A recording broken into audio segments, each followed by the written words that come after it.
I actually heard what happened to you. You opened up the quantum realm. That's when this crazy creepy ghost who like walks through walls and stuff. Stole your tech. And now she wants to take over the world or whatever. Who would have believed that in your hour of need, you would turn to us? Not me. Because we robbed you. Do you remember? That's us. The only chance we've got is both of you.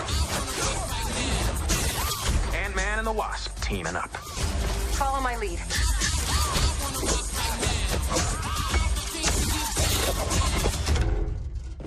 She seems more intense. Go.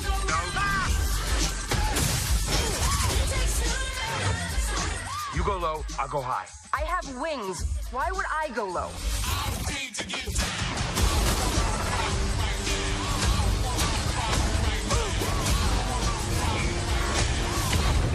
We're gonna die.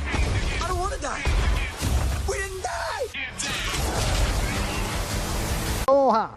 This is Trinidad, the Island Man, your Island Man, coming to you live once again from beautiful Hawaii here on the island of Oahu, bringing you, yes you, the best movie reviews on the entire island of Oahu. And yes, this is Trinidad, the Island Man, your Island Man. And today, Friday, the 7th of July, I went ahead and I saw Ant-Man and the Wasp. Now, as many of you know, this is the sequel to, what was it, 2015's Ant-Man movie, starring Michael Douglas, Paul Rudd, and Angelina Lilly. And all three of them return back for part 2, Ant-Man and the Wasp, along with Michelle Pfeiffer, and Michael Pena also returns. So remember our rating scale. Shock a thumbs up. It's good to see, I recommend it. Shock a thumbs down. It's bad to see, it's junk, I don't recommend it. And for Ant-Man and the Wasp, it is a strong shock a thumbs up. Now, a lot of people said that they were afraid that this movie would not be as exciting as the first movie. And I have to say, I found it much, much more exciting than the very first movie. In fact, I think I enjoyed this movie far more than the first movie. Whereas the first movie was your basic heist, this is much more of a prison break movie. As you have seen from the trailers, their mission, Michael Douglas's, Paul Rudd, and Angelina Lilly, their mission is to rescue Michelle Pfeiffer from the quantum realm, where she was trapped since about World War II, not World War II, but from the Cold War, as seen in the first Ant-Man movie.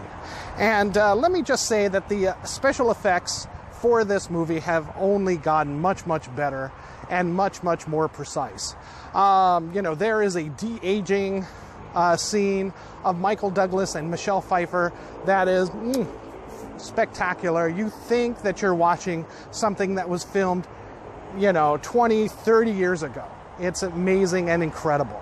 And so, the more they use this technology, the more seamless it becomes. And it's just amazing to look at the interactions with the characters. It's not just them themselves, but with other characters of the same age, of a normal age, I guess.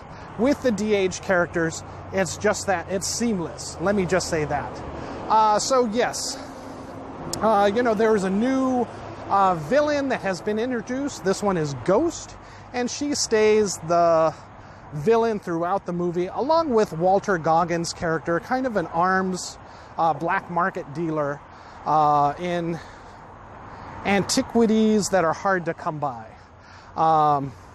So those are the two main villains. We are also introduced to Lawrence Fishburne, which is a nod to the comic book. He is playing Giant Man from before. I think, what was his name? Tim Foster, I think. But essentially, he had played a character called Black Goliath, or Goliath, in the comic books during the 70s when, Ant-Man was not being Ant-Man or Giant Man at the time. He did some work with in the comic books with both the Avengers and the Fantastic Four, along with having his own standalone comic book for a little bit. Unfortunately, we never get to see him grow, but at least that does provide possibility in the future to where we will see him.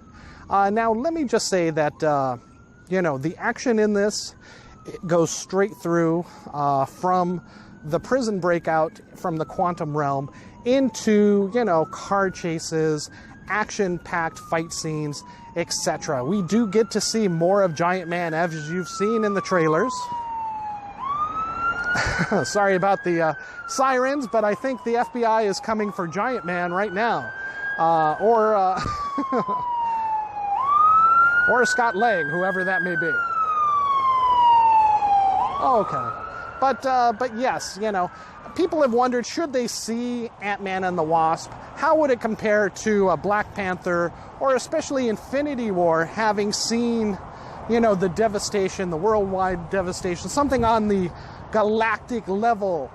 How can I see something so small as Ant-Man and the Wasp and still be satisfied? It is because this takes place simultaneously at the same time that Avengers 3 Infinity War is taking place. At the very end, there is a dusting scene that ties everything together.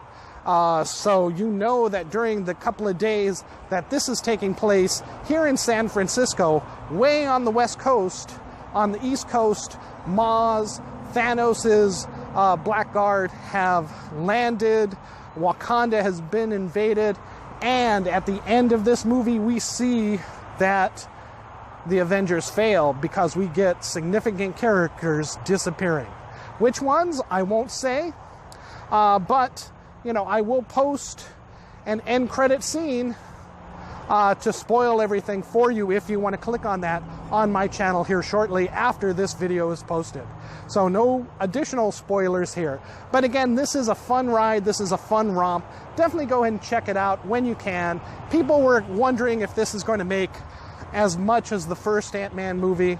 I think it will, and I think it definitely has the potential to overcome it and probably rake in probably 100,000 for this weekend, if not more, simply because of the ties to Avengers 3 Infinity War. So do yourselves a favor. If you want an action movie jailbreak from the quantum realm with Michelle Pfeiffer movie, definitely go ahead and check this out. Again, the special effects are fabulous. Everything in this movie is great. Let me just say that there are several concepts that kind of slip by in this movie that if you're not a hard comic book fan or a hard Marvel fan, you may just simply ignore. And let me just say that this opens up the opportunity for the X-Men. There is a mention of evolution being promoted by quantum energy. Possibly on the bounds of mutation. So therefore, this opens the door not only for the X-Men per se, not from radiation like it was, in the nuclear age, in the atomic age, but, for the new age of the quantum realm, the quantum age. That energy affecting Earth at some level could easily invoke these mutations that cause the X-Men to come in the new Fox-acquired Marvel Disney universe, which is very, very exciting. Additionally, the concepts, how they get to the quantum realm is well done and well shown, very reminiscent of comic books showing and depicting the Fantastic Four entering the negative zone. So therefore, they could also embrace and bring in the Fantastic Four, Reed Richards, Johnny Storm, The Thing, Ben Grimm, and Sue Storm, all through this movie, Ant-Man and the Wasp. So be be advised, it is much larger in scope and scale, even though it is depicted on a small scale when compared to Infinity War. But if you delve into the depths of it and magnify it, it has the potential to be much, much larger in the next phase 4 of Marvel Disney's movies. Opening up, like I said, the X-Men maybe, and definitely maybe the Fantastic Four, all now acquired since Disney took over Fox. And Marvel now has all of its guys to play with, for the most part. So definitely go and check out Ant-Man and the Wasp. You will not be disappointed. You can't go wrong on the matinee or the special value days, $6 on Tuesday at Regal or $7 at Monday, Tuesday, Wednesday at Consolidated. All right, thank you so much. This is Trinidad the Island Man, your Island Man, giving Shock a thumbs up to Ant-Man and the Wasp. Definitely go and check it out when you can. All right, thank you so much, and aloha.